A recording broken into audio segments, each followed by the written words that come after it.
Spencer Davies, Basketball Insiders. Just based off of his emotion, it seemed like Dwyane really wanted this one tonight, playing well defensively, hitting the glass, and even just driving to the rim. Got to the rim a lot. What did you see from him the most that was impressive for you? I thought, early in that first half, he really kept us in the game. I thought the game could have got away from us, but he came in scoring the basketball, and he had a speed and a pop to him. So we really needed that offensively. And then in the second half, he was more defensive-minded, getting stops and rebounding the basketball. So he was huge for us tonight. What was going through your head when he had Griffin on him at the end of that fourth quarter? They got the mismatch. When what? When they got the mismatch with Griffin on Wade at the end. I thought all the guys. I thought Corver had him one time and did a good job. JR had him one time. D Wade. I thought I could see throughout the course of the game when we were making our run that Blake got a little tired. He got a little winded, and then LeBron did a good job on him also, of just being physical with him and making it tough on him. Joe Varden, Cleveland.com. Dwyane's had a couple nights that weren't very good, but overall, statistically anyway, he's played well lately. What have you liked the most about what he's given you, especially lately? I like that, no matter if he's playing well or not playing so well, that he just, same facial expressions. Never let the game get to him. He's a vet. He understands it's a long game. Mm-hmm. And he plays within the game. 0 for 5, 0 for 6, whatever, it doesn't bother him. Mm-hmm. He continues to play the same way.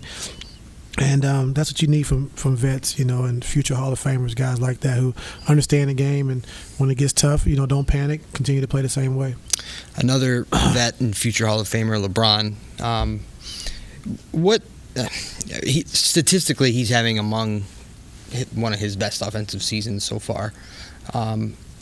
Can you articulate or decipher what he's done this season for you that is different or stands out from any of the previous years? He's done the same things. I just think offensively he's been more aggressive to score the basketball. I think what is missing Isaiah, I think he's taking it upon himself to try to be more aggressive offensively, and we need that at times. And then at times when Kyle has it going in New York or guys have it going, then he understands that other guys have it going also. So we need him to be aggressive for us, and I know it's kind of out of the norm for him, but that's what we need right now. David Beneman, ESPN.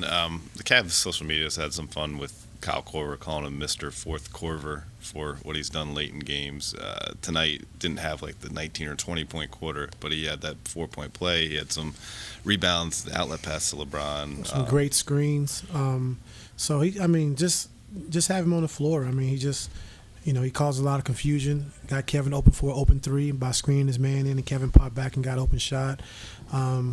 Just, his movement alone just makes us a different team offensively. And defensively, he's always in the right spot, team defense-wise, taking charges, boxing guys out, getting engaged rebounds. So, he's been great. He wasn't necessarily one of your closers last year. I know you don't have your full team right now, but do you anticipate him having a role in your closing lineups as the year goes on? Yeah. It just depends on how guys are playing. And, the way he's playing and the attention he draws and demands, offensively, just have him on the floor. Even if he doesn't take a shot, guys are still aware of him. They're going to stand next to him, not going to leave him. So that's big for this team, especially with guys getting to the paint. Chris Fedor, Cleveland.com. The other night it was LeBron taking the challenge against Porzingis. Tonight it was Blake Griffin. Beyond the obvious, when LeBron is matched up against those guys defensively, what does that mean for the rest of your defense?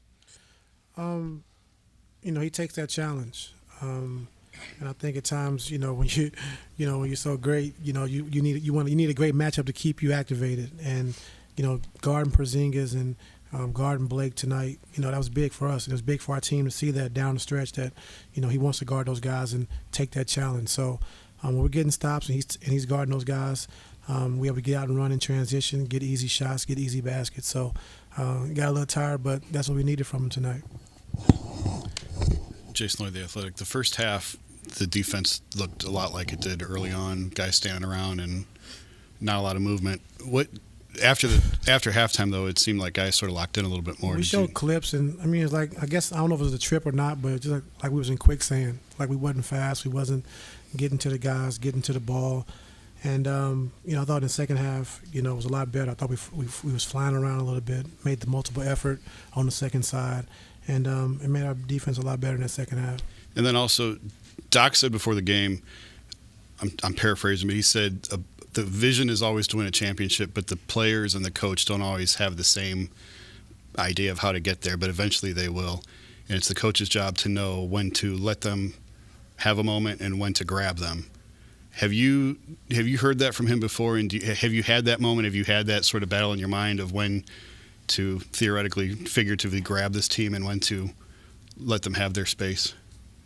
I know it's a really deep question. That's Doc's quote. So I've heard it before, but I mean, it's a tough challenge, man. I mean, it's a fine line, and I like to give these guys freedom. Allow those guys to play. I don't want guys looking over their shoulders and every time they make a mistake or take a bad shot or turn the basketball over. So I've always been that way. But I think my team they understand me. And I understand those guys, and like, I think you guys have been around too, so you understand them at times also. So, I mean, it's a give and take. And right now, I just think guys are, executing better defensively. I think offensively, we're starting to trust more, making the extra pass, making the right pass and play. And, it's a process. And, you guys are just trying to figure it out. And, right now we're playing well, so just got to keep it going. Have you ever had that moment where you grabbed them in your 2+ years? Yes. All right. Like I'm about to grab you in a second. Yeah.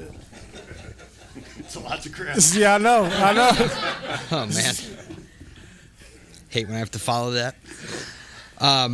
So Dwyane made a joke on the public address thing after the game. He said, we're behind a lot. But that is true. You guys have had to come back in a bunch of these wins. And while you'd probably rather not have to do it that way, can that be a building block for later when the games really start to matter? You never want to dig yourself a hole. So, to say that it's better for us, it's not, but, we know we have to play better to start the games.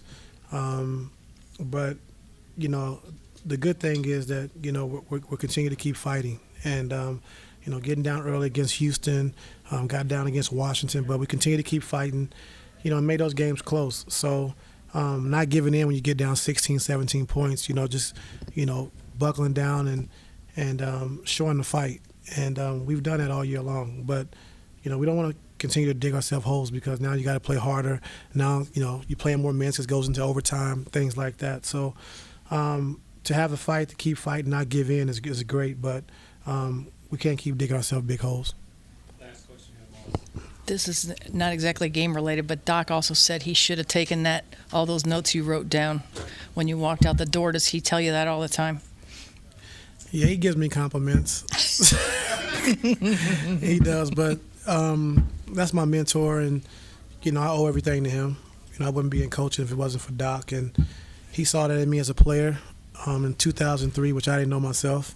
So to see that, and to actually give me my first chance and opportunity was big for my career. So, I always say I owe everything to Doc, and, everything I do is Doc Rivers driven. And so, yeah, that's my guy. That's it.